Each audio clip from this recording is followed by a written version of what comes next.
Céu azul, tudo bem, tudo pronto, vamos decolar. Rádio Cavoque chegando pra conectar você. 24 horas do teu lado, milhões de megabytes de pura emoção. um show de cultura, lazer e informação.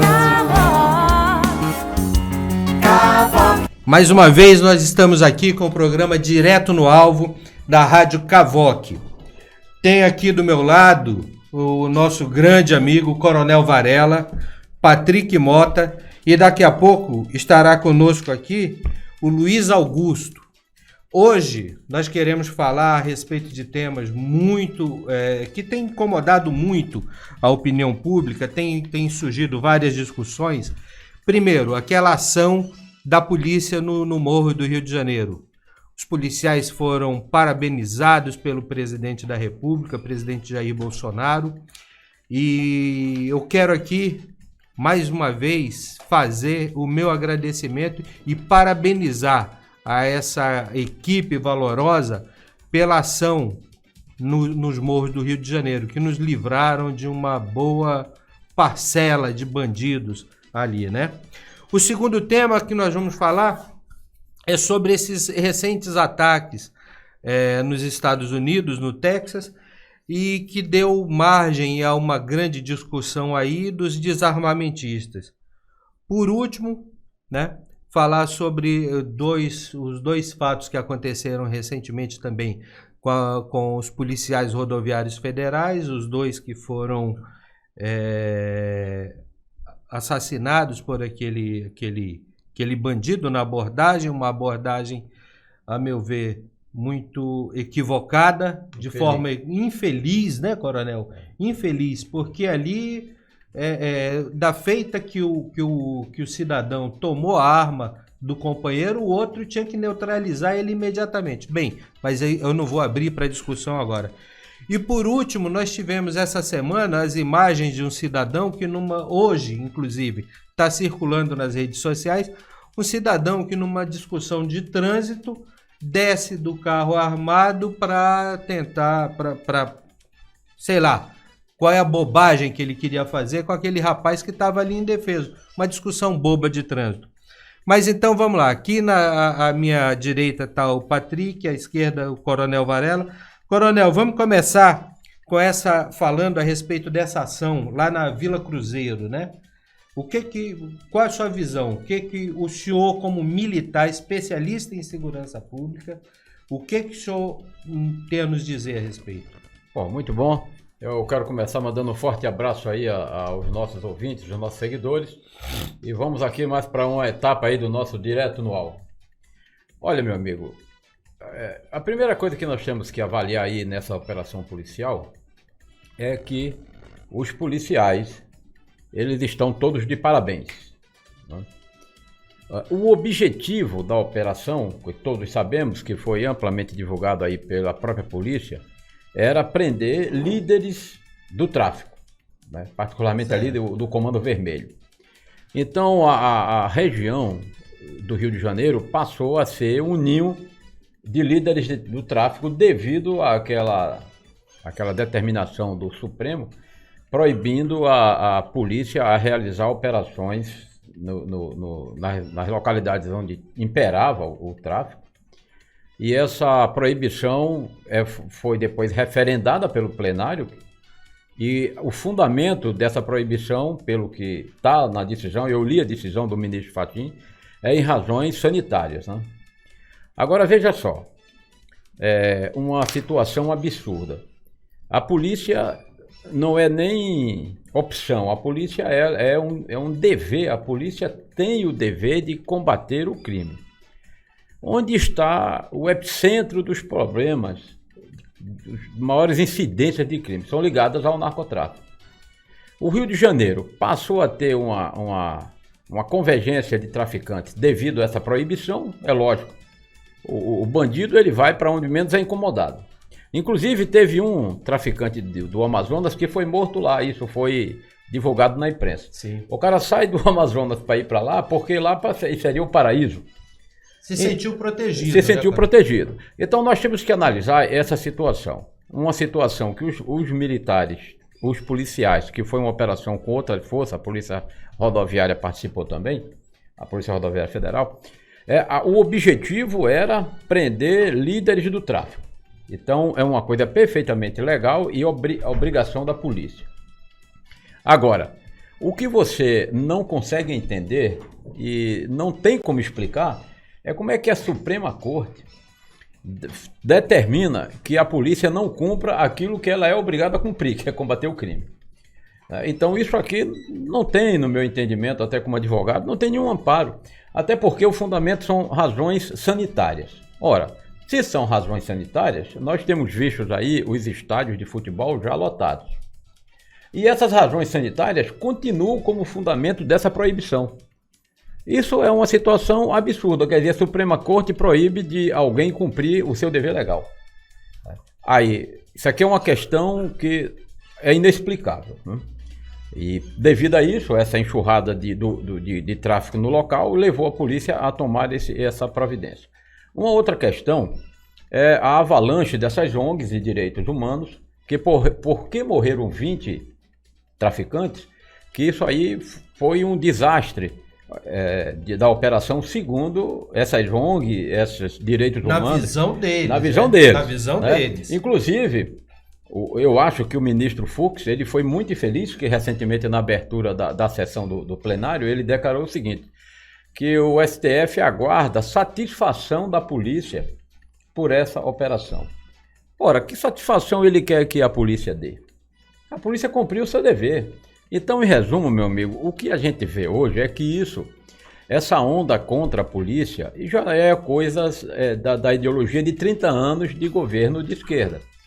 Porque a polícia, na verdade, nesse caso, merecia ser parabenizada. Sim, A claro. dificuldade que a pessoa... Você já imaginou você subir um morro onde seu inimigo ele tem visão sobre você e você subir sob armas, sob tiros? Eu tenho acompanhado isso pela imprensa. Teve uma jornalista também de uma ONG que ela declarou o seguinte, que não era para matar os traficantes. Se os traficantes atiram, a polícia tem que montar uma estratégia para que ele não atire. Olha que absurdo. Como é que a polícia vai montar uma estratégia para que o traficante não atire? No meu entendimento, só tem uma estratégia para ele não atirar, e atirar nele primeiro. Eu concordo com o senhor. Porque eu não vejo... Ela disse isso numa entrevista recente, uma líder de uma ONG de direitos humanos. Ela disse que deve montar uma estratégia, mas ela não disse que estratégia é essa. Qual é a estratégia que você vai montar para o traficante não atirar? Coronel, Pois não. um abraço a todos, um abraço Xíxaro, ao Luiz Augusto. O que eu observo? Quando teve aquele caso envolvendo os policiais rodoviários federais, onde 2 perderam a vida, estavam ali representando o Estado brasileiro, foram mortos, eu não vi ONG, eu não vi Câmara dos Deputados, Comissão de Direitos Humanos, entidades internacionais, sequer colocando uma linha dizendo, poxa, a gente lamenta. Eu não vi. No caso do Genivaldo, que é esse cidadão que foi morto naquelas condições que eu também desaprovo a conduta dos policiais rodoviários, naquele caso, eu desaprovo, acho que não merecia aquilo ali não. Aí você vê o mundo caindo na cabeça da polícia. O senhor ainda há pouco falou sobre essa situação que envolveu as decisões do STF que não permitem nem a polícia subir morro mais, criando um santuário da criminalidade. É verdade. Então eu pergunto ao senhor, que caminho a gente está indo, hein? Olha, nós estamos caminhando aí para uma catástrofe se não mudar esse ponto de vista, né? Eu ainda continuo achando que o divisor de águas vai ser essa próxima eleição. Essa próxima eleição vai ser a eleição mais importante da nossa história. Porque a continuar essa tradição, como você bem falou, 2 policiais morreram, não teve uma manifestação. Isso é fruto de 30 anos dessa ideologia que, dentre as finalidades, uma delas é desacreditar a força policial, os órgãos de segurança. Eu vou te dar outro exemplo parecido com esse que o amigo falou. Quando teve aquele incêndio na Boate Kiss no Rio Grande do Sul, sim, morreram 242 pessoas. Pessoas que estavam numa boate de madrugada, talvez consumindo drogas, se divertindo e bebidas. Não era nenhuma atitude assim louvável, né? Pelo menos a gente sabe que esse ambiente geralmente acontece essas coisas. 242 pessoas morreram. Os senhores devem ter lembrado que a presidente Dilma estava em viagem para o Uruguai, desviou a rota da sua viagem e foi homenagear os mortos no funeral. No funeral foi homenagear os mortos. Para você ver como a ideologia ela é incoerente. Nesse mesmo período, se você consultar a internet, nesse mesmo período, de final do ano onde aconteceu o incêndio e durante o ano, morreram, por ironia do destino, exatamente 242 policiais no Rio de Janeiro. Nenhum vereador fez uma referência ou foi para o funeral.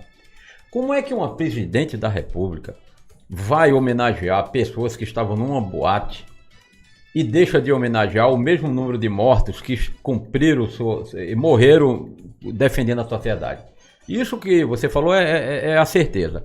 Existe uma ideologia contra a força de segurança, inclusive amparado pelo judiciário, porque, veja só, a polícia hoje está numa situação difícil. A polícia antes só combatia o crime. Agora ela tem dois inimigos. Parte da justiça e o crime. Porque o policial fica sendo desmoralizado por decisões absurdas como essa. Quer dizer, a pandemia era razão para não praticar, e você vê hoje que, se fosse assim, vários outros segmentos de atuação era para ser impedido também. Como é que o vírus só impede que você entre na favela? Não impede que entre no campo de futebol, não impede um carnaval como teve. Quer dizer, a gente fica em dúvida. Por que isso? E quem interessa? Aqui todo mundo sabe que o narcotráfico, desde o Foro de São Paulo, o objetivo é se infiltrar no judiciário, se infiltrar nas instituições. A gente sabe, o Bernardo Cabral, já foi dito isso nas delações premiadas, que ele foi financiado pelo narcotráfico. Então nós estamos já vivendo uma situação bem próxima do que acontece no México, é o narcotráfico dominando o cúpula do judiciário. Bernardo Cabral foi financiado. Do Rio de Janeiro. O governador Sérgio Cabral, ex-governador. Bernardo Cabral não, desculpa. O ex-governador Sérgio Cabral. Sérgio Cabral. Não, Bernardo Cabral é o amazonense. É porque o Bernardo Cabral foi até ministro da Justiça. Foi constituinte. Não, eu quero corrigir o erro aqui e pedir desculpa ao Bernardo Cabral, se ele estiver nos ouvindo. É uma figura que eu admiro, é um ícone aqui da política amazonense. Eu estou falando ao Sérgio Cabral. Que inclusive teve mais uma condenação esses dias. Agora, e o Sérgio Cabral teve todo o seu período de campanha eleitoral, seu período financiado pelo narcotráfico. Isso aí foi mais do que configurado. Agora, o senhor levantou uma questão aqui, coronel, que vai exatamente na direção do subtema disso aqui, que é o excludente de ilicitude. O que é o excludente de ilicitude? Isso o senhor vai explicar depois. Mas hoje, o soldado, no enfrentamento, ele pensa 1000 vezes antes de reagir. Porque esse soldado pode ser processado e pode gastar um horror de dinheiro para se defender. Verdade. Né? Então, esse 1 milhão de vezes que ele pensa naquela fração de segundo pode ser a diferença entre matar e morrer. Ou, inclusive, até cometer uma fatalidade numa troca de fogo cruzado, numa troca de tiros, né, num fogo cruzado, vir fatalmente, acidentalmente, atingir um cidadão comum, um cidadão inocente, que pode acontecer. Mas por quê? Porque uma coisa é ele ter o foco no que ele tem que fazer. Outra coisa é ele estar pensando em várias situações que a gente sabe que, obviamente, o tempo de reação acaba levando, né, você ficar, não quero dizer distraído, mas afeta o tempo e a qualidade da reação. É aquele momento Claro. de hesitação. Então, coronel, esse excludente de ilicitude, o que ele vem a ser e no que ele auxilia as nossas forças policiais a ter uma ação mais efetiva? Bom, é o seguinte, essa figura de excludente já é prevista no Código Penal, excludente de ilicitude. Em resumo, quer dizer o quê? É que não há crime se você comete o ato em determinadas circunstâncias. Basicamente, as excludentes mais importantes, as principais, é estado de necessidade, legítima defesa, exercício regular de direito e estrito cumprimento de dever legal. Mas existem outras excludentes. Em legislação extravagante, outras legislações penais, tem outro tipo de excludente. Mas o excludente que todo aluno já aprende logo na faculdade são essas 4 excludentes. Né? Legítima defesa, se isso é regulado de um direito, descrito como dever legal e legítima defesa. Nos atendo à legítima defesa, o que é que diz o Código Penal? Que você não é considerado criminoso, você não cometeu crime se você praticou aquele ato, um ato em tese criminoso, em legítima defesa. Sua ou de terceiros. Né? O Instituto da Legítima Defesa, ele está escrito exatamente assim: repelir injusta agressão em legítima defesa própria ou de outra, pode ser minha ou usando moderadamente os meios necessários. Ou seja, você só pode usar o meio necessário para barrar a agressão e deve usar moderadamente esses meios. Isso aqui dá uma margem enorme à discussão. Por quê? Porque você pode dar 10 tiros numa pessoa e não neutralizar. Exato. E você pode dar um tiro e neutralizar. Exato. Então isso aí é uma guerra jurídica para advogado em tribunal atuar, porque muitas vezes você tem a questão, você paga pelo excesso. E o excesso não necessariamente quer dizer a quantidade de agressão que você praticou. Porque você pode precisar praticar, dar 10 tiros numa pessoa para neutralizá-la. Por exemplo, se você der 10 tiros aí no braço, numa área não fatal, a pessoa não vai ser neutralizada. Mas se você der um na cabeça, Então o que vai caracterizar o excesso é você continuar atacando a pessoa quando a pessoa já está neutralizada. Não tem muito a ver com quantidade da agressão, quantidade de tiro, etc. Agora, isso que você falou está muito em comentário. O presidente tem falado muito e muitas pessoas comentam assim, mas isso já tem na lei excludente. Mas o problema da excludente é o seguinte: o problema é que quando você alega a excludente, que como o próprio nome diz, exclui da situação, deixa de ser crime, quando você alega, você tem que provar. É diferente de uma acusação ordinária, né? Por exemplo, você é acusado de matar uma pessoa, de um homicídio. A acusação tem que colher provas. O ônus da prova está em quem acusa. Está em quem acusa. Então, o Ministério Público tem que diligenciar, tem que requerer diligências à polícia para que consiga um universo de provas para lhe condenar. Na excludente de licitude, inverte a prova. Se você alega, você que prove. Aí é que está esse projeto de lei para alterar isso. Por quê? Via de regra, a pessoa vai numa delegacia quando foi presa, ele diz que agiu em legítima defesa. E geralmente ele está mentindo, né? Agir porque... Então, a lei ela é escrita de uma maneira correta. Se você alega a excludente, você que prove a excludente. Onde está o problema para quem atua na área de segurança, enfrentando bandido? É isso que essa é a nossa dúvida. Você está subindo o morro, leva tiro, você reage e mata. Leva para uma delegacia. Aí o delegado vai ouvir e vai dizer, bom, mas o cara morreu, o Ministério Público. Não, mas eu agi em legítima defesa porque eu levei tiro. Mas você tem que provar. Como é que você vai colher essa prova? Estava trocando tiro, às vezes só você. Aí você vai dizer quem atirou primeiro. Isso é um problema. Aí, do jeito que a lei prevê hoje, fica a um critério discricionário do delegado para ver se ele faz o flagrante ou o inquérito, que o inquérito tem que ter, a investigação tem que ter. Mas ele pode abrir o inquérito por portaria, sem lavar o flagrante e prender. E existe aquela situação também, né? Partindo do pressuposto que o Brasil existe uma grande variedade de instrumentos legais, vamos dizer assim, né? Eu não sei, não sou advogado, não sei dizer quantas leis, mas a gente sabe que existe todo um aparato legal ainda para, no mínimo, controlar a posse e o porte de armas pelos cidadãos. Então, na via de regra, se o bandido já estava de posse de uma arma, ele já está quebrando uma lei, porque com certeza ele não tem CR, ele não tem porte, ele não tem nada disso. E ele está trocando tiro com a polícia, ele está outra lei, porque mesmo, por exemplo, eu ou o José, alguém ou o senhor, que somos cidadãos cumpridores da lei, temos os nossos CR, nossos portes, tudo devidamente registrado, legal, isso não nos dá o direito de disparar a arma em via pública, no meio do morro, no meio de uma situação. Então, assim, é muito complicado você exigir que o policial que estava passando o estresse de uma operação, trocando tiro, temendo pela própria vida, porque a gente já sabe da falta de preparo, não é falta de treinamento, que a polícia até é bem treinada, mas a falta de equipamento realmente, falta de estrutura, de equipamento e estrutura material.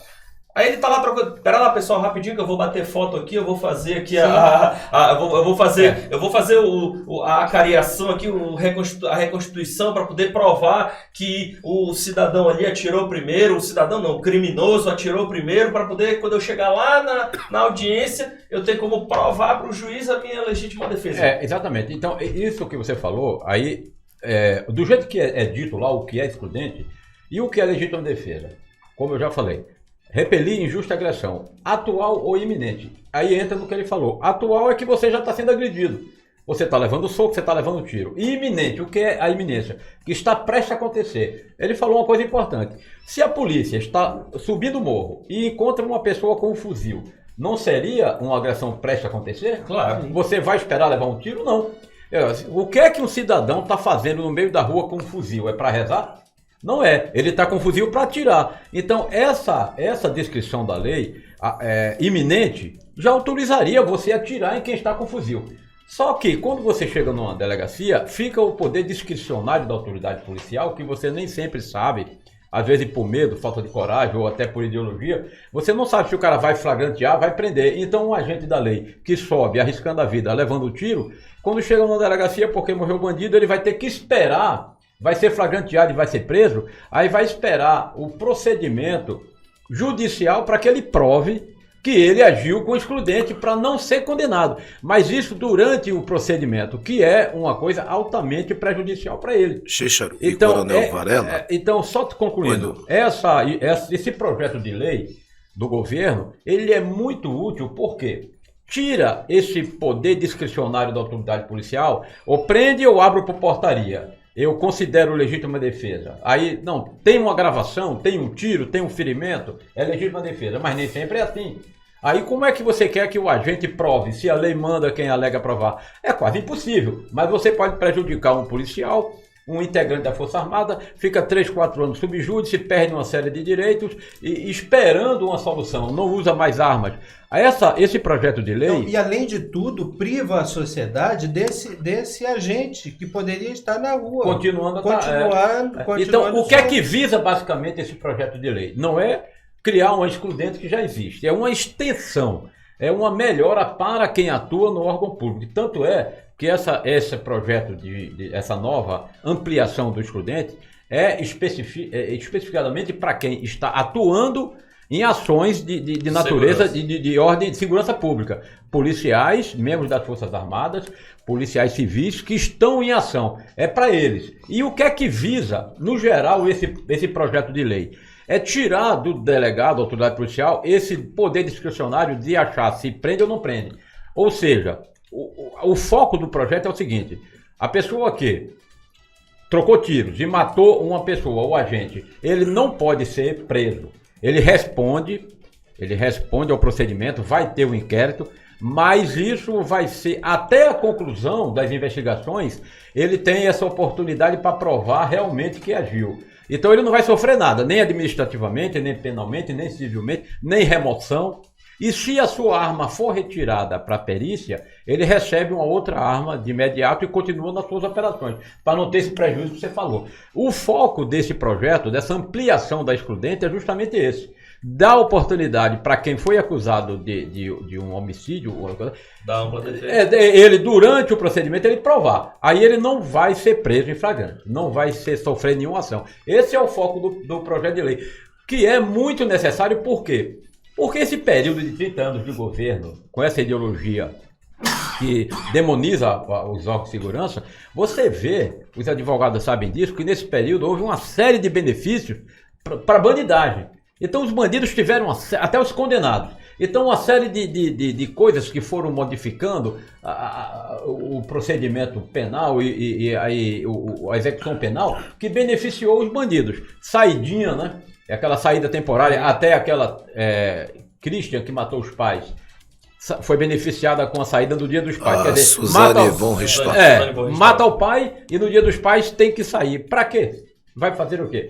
Então, você vê vários benefícios, mas só para o bandido. É saidinha, direito à visita íntima que passou a ter, auxílio reclusão, remissão da pena por leitura, e direito a 1/6 da sentença, você pedir o livramento condicional. A audiência de custódia que é feita só para ver se o preso não foi maltratado. Quer dizer, uma gama de benefícios para bandido. E agora que a polícia precisa de uma excludente dessa para ter segurança jurídica e não ter medo.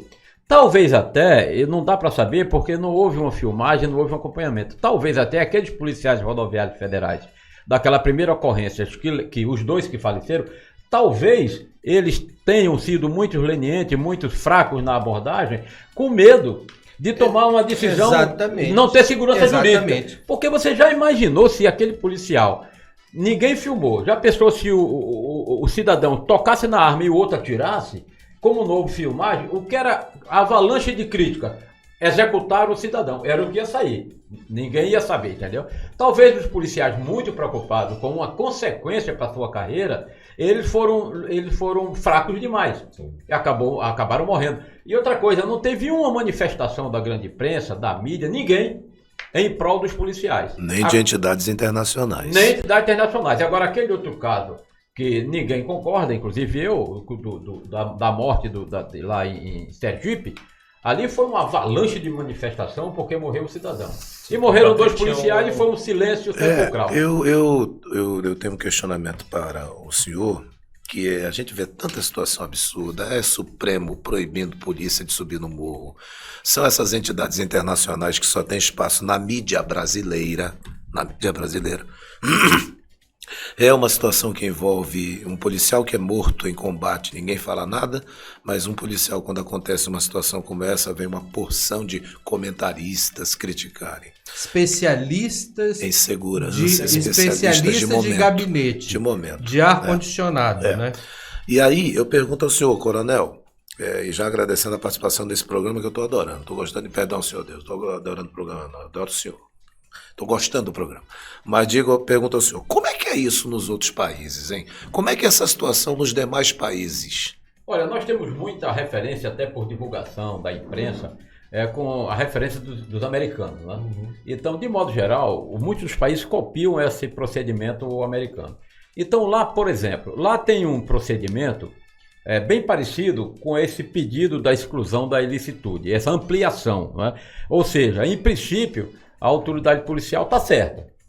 Então lá o bandido ele não puxa uma arma para a polícia porque ele sabe que não precisa. Aqui a gente vê manifestações das mais diversas. Eu já vi inclusive um promotor de justiça, uma promotora aliás, numa conferência, ela dizer que a legítima defesa só pode ser caracterizada se o policial levar um tiro. Ora, eu não sei como A lei é clara, a legítima defesa contra a agressão iminente. Ou atual ou iminente. Iminente é que está prestes a acontecer. Quando uma pessoa aponta uma arma ou segura numa arma, a agressão já vai acontecer. Ninguém vai segurar uma arma na sua frente, um bandido principalmente, né? Para rezar não vai. Então, esses tipos de conduta aqui diferem. Na via de regra nos outros países, eles têm um procedimento parecido com esse projeto de lei que se quer aqui. Não está se fazendo uma ordem de execução, não é isso. Ninguém está dando autorização para matar. Apenas a pessoa tem que dar uma oportunidade para aquele que cometeu um ato desse, ele provar que, na verdade, veja só, como você está, o que é que diz a lei? Um perigo que está para acontecer. Quando você chega numa região dominada pelo tráfico, e essas notícias se sabem de imediato, até algumas pessoas traidoras avisam que vai ter operação. Quando você está ali, você já está correndo risco, é lógico. É lógico que você está correndo risco. Em qualquer momento você leva um tiro. Você já está num ambiente considerado hostil, né? Exatamente. Agora, coronel, uma coisa que eu gostaria até de, agregando essa resposta do nosso amigo Patrick, agregando a resposta que você está dando para a pergunta do nosso amigo Patrick, eu morei nos Estados Unidos, né, por 5 anos, tenho uma filha que ainda mora lá, e eu posso falar com um pouquinho de propriedade porque eu vivi nesse ambiente. Eu acho que o que você tem para falar é o que nós vamos chamar no próximo bloco. Maravilha. Tá? Maravilha. Então, no próximo bloco, nós vamos tratar a respeito exatamente do que aconteceu lá no Texas. Mas não só o que aconteceu. Como é que a gente está de tempo pro próximo bloco? Tem 1 minutinho, 2 minutinhos? Porque o que eu queria falar não era só isso. Era só, na verdade, traçar essa ponte entre a diferença de como é tratado em outros países do que no Brasil. Porque o que eu percebo muito, depois de já ter morado lá nos Estados Unidos, é que o que? Quando o senhor falou a questão dessas ONGs dos direitos humanos, o que eu acredito? Que essa marca de direitos humanos, que é obviamente algo que interessa a todo ser humano, seja da segurança pública, seja nós cidadãos que não atuamos na segurança pública, seja até inclusive para aquele cidadão que cometeu algum crime, que merece ser tratado com uma certa dignidade enquanto estiver cumprindo a sua pena. Exemplo, para não ser torturado, para, enfim, não passar por situações degradantes, enfim, e tudo mais. Mas o que eu quero dizer é o seguinte: nos Estados Unidos, principalmente, que é o que eu posso falar com propriedade de causa, as ONGs de direitos humanos, elas existem única e exclusivamente para combater estritamente os excessos que a gente sabe que existe, aquelas pessoas, né, que não condizem com o lema e o propósito da corporação, seja militar, seja policial, Sim, e acabam cometendo alguns excessos, vítimas, né? alguns... Com a vítima e não Exato. com o agressor. Se preocupa exatamente. E também coloca, faz essa distinção extremamente clara. Ela não demoniza a polícia, ela demoniza o ato que vai de encontro ao lema da polícia, que, por exemplo, nos Estados Unidos é servir e proteger, para servir e proteger. Então, quando um policial age de uma forma que não é para servir e nem para proteger, aquele policial que já, às vezes a pessoa tá de mão para cima e só porque ela é de uma cor de pele diferente ou porque ela é de uma classe social diferente, o policial já chega atirando mesmo com o cara de mão para cima. Aí eles têm como provar e vão para cima. Agora, o que acontece aqui no Brasil, que eu já percebi?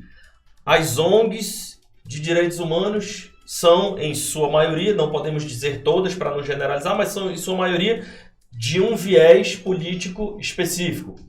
E eles acabam politizando essa situação de direitos humanos e a balança, que não deveria pender nem para um lado nem para o outro, não, a balança nunca deveria ser só para o lado do bandido e também não só para o lado do policial e acabar protegendo aquele mal policial que não deixa de ser um criminoso, porque no momento que a pessoa, mesmo sendo policial, comete um crime de um excesso, quando ele planta uma evidência, né, tentando fazer um flagrante falso, quando ele prende alguém injustamente, quando ele mata alguém injustamente, ele deixa de ser um policial, no meu ver. Ele não é considerado policial, ele é um criminoso. Vamos tratar disso no próximo bloco. Vamos embora, tá? Direto no alvo, vamos para um pequeno intervalo. A conversa está muito boa. Vocês perceberam que aqui, se a gente deixar, ninguém para de falar, né? Porque o assunto é bom. Então, vamos para um pequeno intervalo, são apenas 30 segundos e voltamos em seguida. Cavoc, a rádio web nas mãos de quem sabe fazer. Não. Bem, meus amigos, estamos de volta aqui. Vamos continuar com o assunto que nós estávamos tratando e eu concordo com você, com o que você estava falando. Porque o policial, quando ele excede a sua competência e deixa de fazer o que está ali dentro da lei, o estritamente legal, e parte para a ação marginal, ele é tão bandido quanto bandido. Concorda comigo? Até mais. Até mais, porque ele está de farda, ele está ali para servir e proteger. Mas agora, nesse segundo bloco, eu gostaria de falar aqui, e eu vou precisar muito de você, Luiz, sobre esses recentes acontecimentos lá nos Estados Unidos. Primeiro, aquele do supermercado que o cidadão já desceu do carro com um fuzil em punho e saiu alvejando as pessoas dentro do supermercado. Mas principalmente sobre o que aconteceu na escola do Texas, que a polícia levou 40 minutos para tomada de decisão para invadir a sala de aula. E nesse meio tempo, ele deu tempo, né? Esse retardo, esse equívoco na decisão levou à morte de 19 alunos e uma professora, né? E aí, vamos falar também sobre uma questão que a gente vinha conversando, Coronel. Se a professora que morreu defendendo aquelas crianças, se ela tivesse direito, se ela tivesse portando uma arma, não teria acontecido tantas mortes. Tantas mortes. Neutralizado. Muito provavelmente.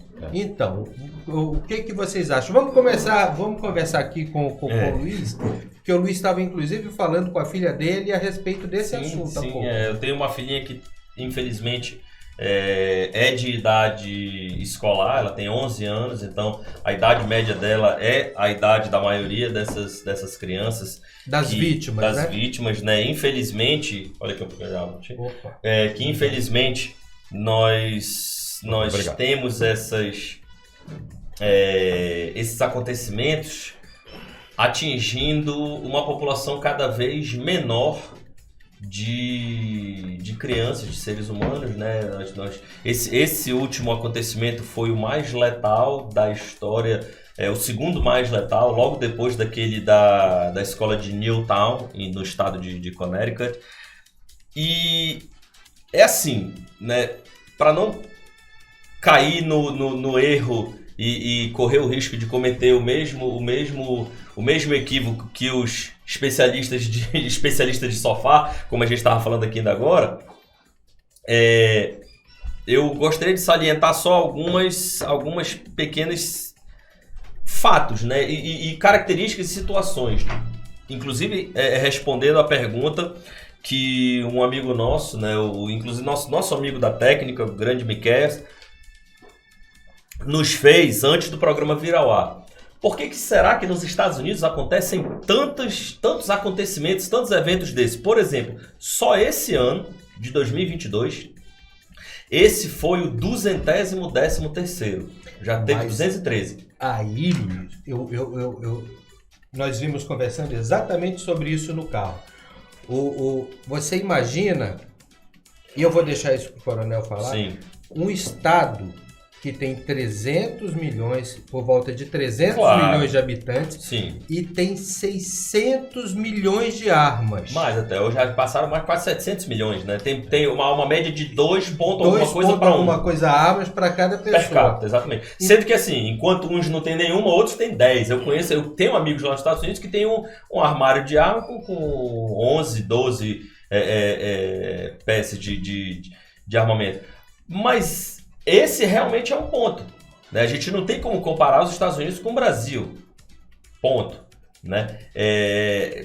A abundância, estritamente falando, diretamente, a quantidade de armas que existe lá, obviamente, é um fator preponderante para que isso seja mais comum. Óbvio, se você tem facilidade de alcance, né? E isso eu levo em consideração por quê? Porque a gente sabe que não são todas as pessoas que, ao adquirir uma arma, seguem todos os pré-requisitos que você deve ter com a guarda dessa arma num cofre de armas devidamente estruturado e designado para isso, guardar a munição separado do equipamento, entendeu? A gente sabe que não são todas essas pessoas. Então, num universo de 330 milhões de habitantes e quase 700 milhões de armas, 600 e tantos milhões de armas, é óbvio que vai ter esses acontecimentos. Mas um outro fator que a gente precisa estudar também é que a legislação lá é muito diferente da brasileira. Lá, enquanto aqui é relativamente nova a legislação para ter um certificado de registro, uma posse de arma, um aporte de arma, lá desde a fundação daquela nação, desde a fundação do país, em 1776, 1783, quando foi desenhada a declaração, a Constituição e a Declaração de Independência, na segunda emenda. A primeira emenda é que todo ser humano lá é aquela questão, né? O direito à liberdade, o direito à liberdade de expressão, da liberdade de ir e vir e tudo. Em segundo, todo cidadão tem direito a ter o porte e a posse de armas para se defender de um Estado tirano. Eu vou me contrapor a você para depois passar a palavra aqui para o Coronel. Primeiro, nós temos direito ao porte de armas desde o período colonial. No Brasil, nós temos desde a primeira Constituição. Desde a primeira Constituição, nós temos o direito ao porte de armas. Nós viemos a perder esse direito agora, recentemente, com os governos de esquerda. Inclusive, o plebiscito, o povo brasileiro optou pela posse e porte de armas. Interessante. A manobra que foi feita não foi respeitado. Não foi respeitada.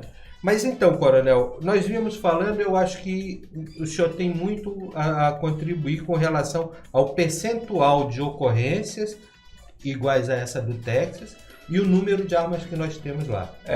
Eu concordo em parte com o que o nosso amigo falou, pelo seguinte, existe um número até a gente considera um pouco elevado, mas você tem que ver no contexto da população. Claro. Então os americanos são 330 milhões, 4% segundo aí os dados da própria ONU, 4% da população mundial, mas eles detêm mais da metade das armas na mão de civis.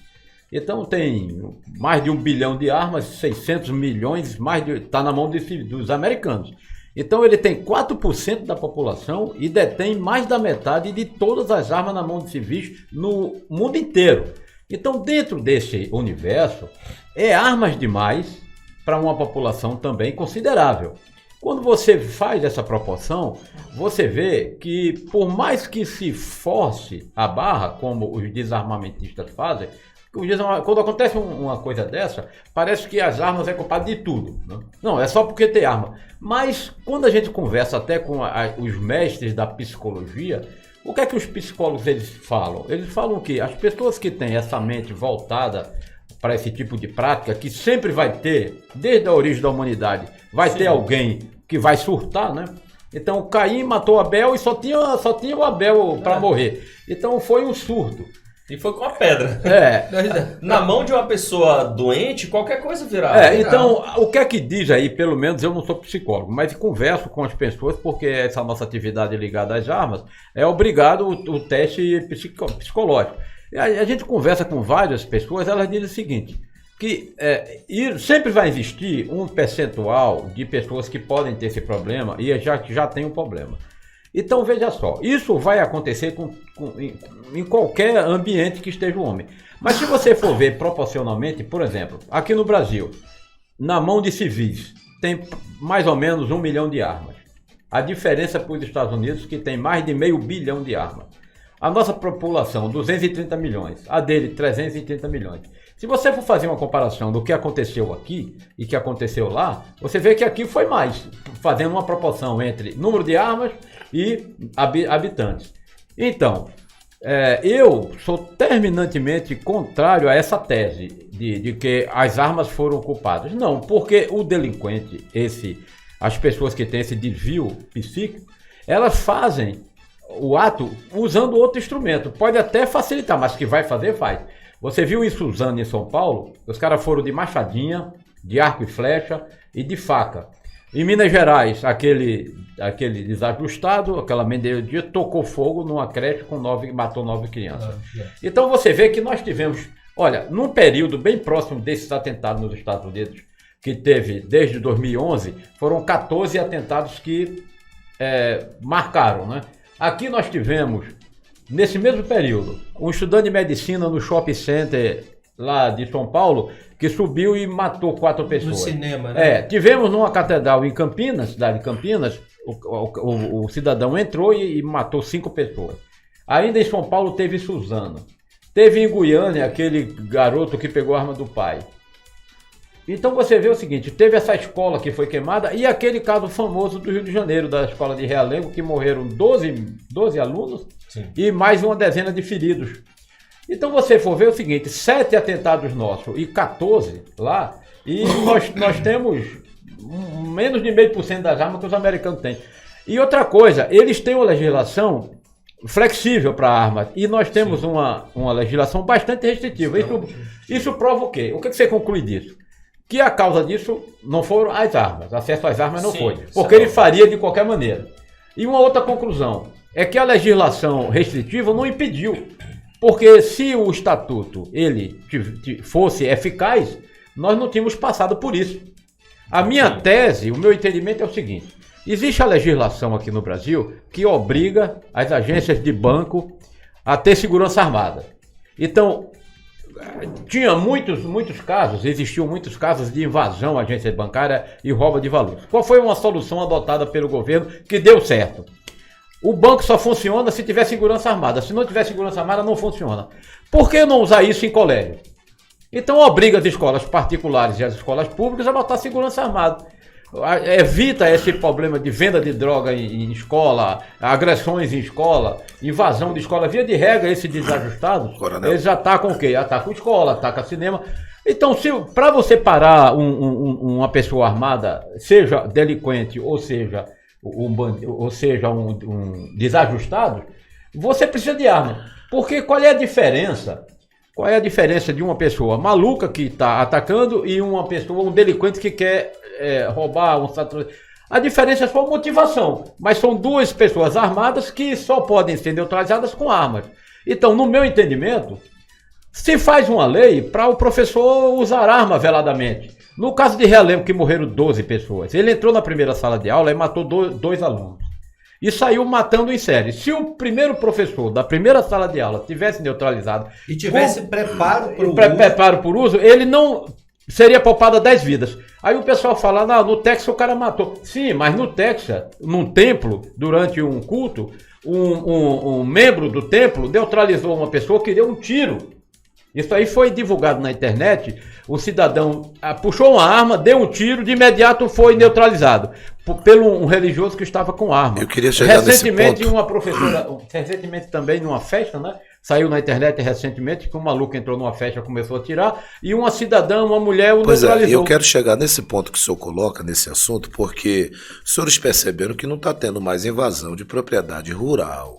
Os senhores perceberam que aquele tal de movimento sem terra que invadia, destruía, acabava com a propriedade alheia, isso não está mais acontecendo por conta da flexibilização e autorização de armas no perímetro da fazenda. Para quem tem ali uma propriedade rural. Exatamente. Então acabou tudo isso. A gente não vê mais. Aqui acolá suja ainda uma coisinha e tudo mais. Então dá certo, na avaliação do senhor, o cidadão estar armado. Sim, esse caso que você citou, eu tenho dados oficiais mesmo, incontestáveis. No governo antes do Bolsonaro eram 300 invasões ao ano. 300 invasões ao ano. Praticamente uma por dia. Com o governo Bolsonaro, no primeiro governo se reduziram a 5 invasões no ano. E no segundo ano, zerou. Agora, houve um decreto que, apesar o presidente adotou mais de 30 instrução normativa, decreto que foi sendo judicializado e combatido, mas houve uma permissão para que o dono da propriedade rural ele pudesse estender o uso da arma não só à sede da fazenda, mas no perímetro onde é a sua propriedade. Né? Com isso acabaram. Outra coisa, a esquerda, essa ideologia esquerdista e desarmamentista, eles pregam muito opiniões. Então, como se a opinião dele fosse fato consumado. E são aquelas coisas genéricas. Arma mata, mais armas, mais mortes. Mas isso é opinião. Quando a gente força a barra para poder ir para a estatística, como essa que você falou, a invasão no campo se reduziu a 0. Os estados do Brasil mais armados têm menos homicídios, como praticamente os estados do Sul. E Santa Catarina tem mais armas. E outra coisa importante, depois que foi flexibilizado o acesso às armas, está provado que desde 2019, no início do governo Bolsonaro, o índice de homicídios caiu. Começou com 20%, depois 10%. Ou qual é a conclusão que você leva disso? Que as armas, elas salvam vidas. Então, nós temos, na verdade, é o seguinte, tem que armar o povo, tem que armar o cidadão. Seja uma pessoa maluca que vai invadir, merece ser neutralizado com arma, ou seja um bandido que vai lhe atacar, merece. Nós temos que armar quem não é bandido e quem não é maluco. Nós temos que armar o povo que não é bandido e maluco para combater os bandidos e os malucos. Então, que se dê porte de arma para professor, que se dê guarda armado nas escolas, que eu não sei por que a lei obriga banco ter segurança armada, que deve ter, para proteger valores, e por que não proteger crianças numa escola? Qual é o problema? Vidas, né? Salvar vidas. Eu garanto que se tiver uma sala de aula com todos os professores armados, eu duvido que aconteceria E treinados. E treinado. Não, quando a gente fala armas, se você usa armas e você não treina, é melhor não ter. Entendeu? Então, Sim. por exemplo... Eu acredito que é isso que a gente tem que deixar bem claro. Uma grande diferença que eu vejo entre você falar de armamento versus desarmamento no Brasil e você falar o mesmo discurso ou o mesmo contexto em países notoriamente como os Estados Unidos, porque se você for falar na Europa, é uma outra situação. Eu acho que assim, esse contraponto dos Estados Unidos é porque lá tem uma outra situação também. Cada estado tem uma certa liberdade, né, até um certo ponto, para fazer as suas próprias leis, para legislar, porque lá é bem assim, né, são os Estados Unidos. Então, por exemplo, tem estados onde não é permitido, tem estados que é permitido, tem estados, por exemplo, como Nova York, onde as armas são quase tão restritas quanto no Brasil. É provado legislatoriamente, se você for analisar as leis dos Estados Unidos, o estado de Nova York, principalmente a cidade de Nova York, é um dos locais mais difíceis de você conseguir um porte e uma posse de arma no mundo. É extremamente restritivo o estado de Nova York. E locais como o Texas, você abre uma conta no banco e você ganha um rifle de presente, de brinde. É bem assim. Então, o que acontece? Eu acho que eu vou me mudar para lá. É uma boa ideia. Eu acho, e é um estado maravilhoso. Eu tenho um tio que já morou lá há muitos anos em Austin, no Texas, né, perto da capital. Mas assim, eu acredito que se você trazer a infraestrutura de países como os Estados Unidos, onde você vai ter uma melhoria de treinamento, você vai ter uma melhoria na infraestrutura dos próprios centros de tiro ao alvo, nos centros de treino, nos centros de tiro, dos CACs. Você vai ter uma educação da população, né? Aquela questão da mudança de cultura, porém, mantendo uma legislação não restritiva, mas uma legislação controladora e fiscalizadora, justamente para impedir que as pessoas que têm algum distúrbio, né, psicomental ou pessoas que não têm um antecedente limpo, vamos dizer assim, pessoas que já tiveram ligação com crimes ou com alguma contravenção, essas precisam ser impedidas de ter acesso às armas, sim. E as pessoas que têm alguma doença, né, psíquica mental. Agora, o cidadão de bem, dentro daquela normalidade, dentro daquela regra, com certeza. Olha só, você falou dos Estados Unidos e falou da Europa. A situação na Europa, com exceção dos países de governos totalitários, né, tem a liberdade de ter armas. Exato. Isso é natural. Em alguns países, e eu vou falar aqui a respeito da Espanha, que é do nosso amigo Álvaro lá, que o Álvaro fala muito, nas escolas existe uma disciplina. Por quê? Porque o tiro é uma modalidade olímpica. Claro. Então é incentivado, como a natação, como o atletismo e assim por diante.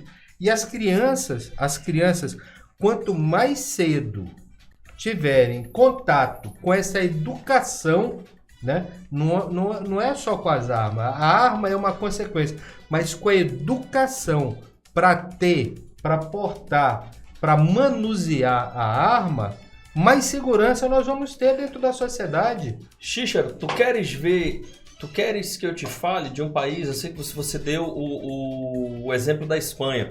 Tu queres um contraponto melhor ainda? E de um país que, estatisticamente, se a gente for pegar a proporção, né, percentualmente falando, tem muito mais armas per capita do que os Estados Unidos? Suíça. Ah, sim, eu vi recentemente. A Suíça, por quê? Porque, culturalmente falando, a Suíça ela tá bem no meio de um caldeirão, praticamente. Passou por 2 grandes guerras mundiais.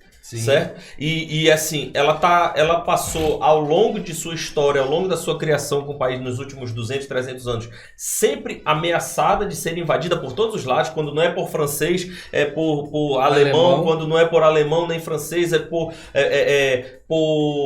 como é que diz, dinamarquês, é por italiano do sul. Então porque eles estão bem ali naquele miolo dos Alpes. Então o que acontece? Como é que nós vamos defender o nosso país, a nossa nação, se o nosso exército é minúsculo, comparativamente com os outros países? Isso com relação à Suíça. Não, a Suíça...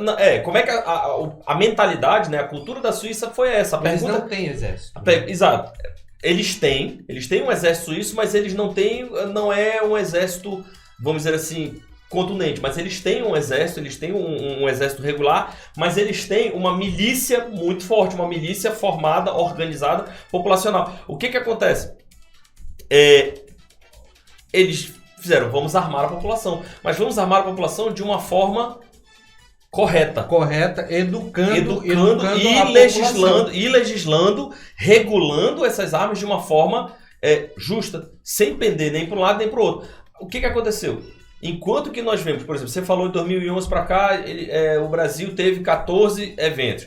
Só nesse ano os Estados Unidos tiveram 213, no ano passado tiveram 671. Foi 692 no ano passado, 2021. Sabe quantos tiveram na Suíça nos últimos 10 anos? 2. Pois é. Olha, nós estamos chegando aqui ao final de mais um programa Direto no Alvo. E eu gostaria que o coronel fizesse suas considerações a respeito desses assuntos que nós tratamos aqui. Olha, sobre o do Rio de Janeiro, aquilo que a gente já falou, está de parabéns toda a tropa policial, os órgãos de segurança, cumpriram o seu dever, merece toda a nossa consideração, merece todo o nosso respeito, é uma operação legítima em prol da sociedade, e o que não se admite é essas decisões absurdas do judiciário, aí cria no policial uma insegurança muito grande, e ele agora vai ter que enfrentar bandido e enfrentar a justiça, né, parte dela, que nem todos concordam com isso. Esse aí, no geral, é o que a gente falou. Sobre a ocorrência nos Estados Unidos, como eu falei, aqui no Brasil uma legislação restritiva não impediu que isso se fizesse. A solução que eu vejo contra maluco e bandido é quem é do bem se armar. Porque você veja só, rapaz, aqui a população do mal, traficante, tem a arma que quer quando quer. Então, nossa legislação só incomoda, só fiscaliza quem é do bem. Quem é do bem, atirador, cidadão que quer comprar uma arma, é um calvário para eles oficializar essa compra. Um ano. É um calvário. E o bandido vai ali na fronteira, pega a arma e compra e fica por dia. Então, eu seria a favor do desarmamento se ninguém tivesse arma. Não, ninguém tem arma, então vamos desarmar todo mundo. Agora você tira quem é do bem. O bandido, ele sabe por que ele entra na casa de peito aberto, porque ele sabe que o cidadão não tem arma. O dia que tiver arma, todo mundo tiver arma, ele não vai que bandido é covarde, bandido é medroso, bandido também tem medo de morrer. Exatamente. Então, sobre esse aspecto, é isso aí. Há outro ponto que nós tocamos dos policiais rodoviários federais, né? Aí eu já me manifestei isso, inclusive em outro grupo. Eu acho que teve dois extremos aí. Teve um extremo de leniência, de fraqueza demais, e teve o outro extremo de exagero, né? Muita violência. Esse caso da morte dos dois policiais, claro que houve um erro, mas não houve uma filmagem, não dá para você ter uma certeza absoluta do que aconteceu ali. Agora, no caso que morreu o cidadão, aquilo ali, eu acho que nenhum cidadão, porque houve um erro de procedimento que tem que ser reavaliado. Sim. Mas o que eu quero destacar é o seguinte: isso, em hipótese alguma, macula a instituição. Sim, porque claro. A instituição policial rodoviária federal são mais de 12 mil homens, muito bem preparados, muito bem capacitados, merece toda a nossa consideração e respeito. Isso foi um caso extremamente isolado, um caso infeliz e que foi errado. Não existe nenhum protocolo de abordagem que você faça uso do gás numa situação dessa. O gás foi feito para ser usado num ambiente aberto. Quando você quer tirar o grupo de um ambiente, você quer parar. Coronel, o assunto é interessante, mas infelizmente o nosso tempo acabou. Olha, por mim nós ficaríamos aqui pelo menos mais meia hora. Não, bateu a hora do rush. Mas bateu a hora do rush. E o programa Direto no Alvo fica por aqui. Para deixar um agradecimento e um abraço a todos. Claro. Muito obrigado. Agradecimento e um abraço a todos. Muito obrigado a todos. curta, compartilhe esse nosso programa. Sim. E estaremos de volta na próxima semana, quarta-feira, no mesmo horário. Direto no alvo. Direto no alvo. Muito obrigado a todos.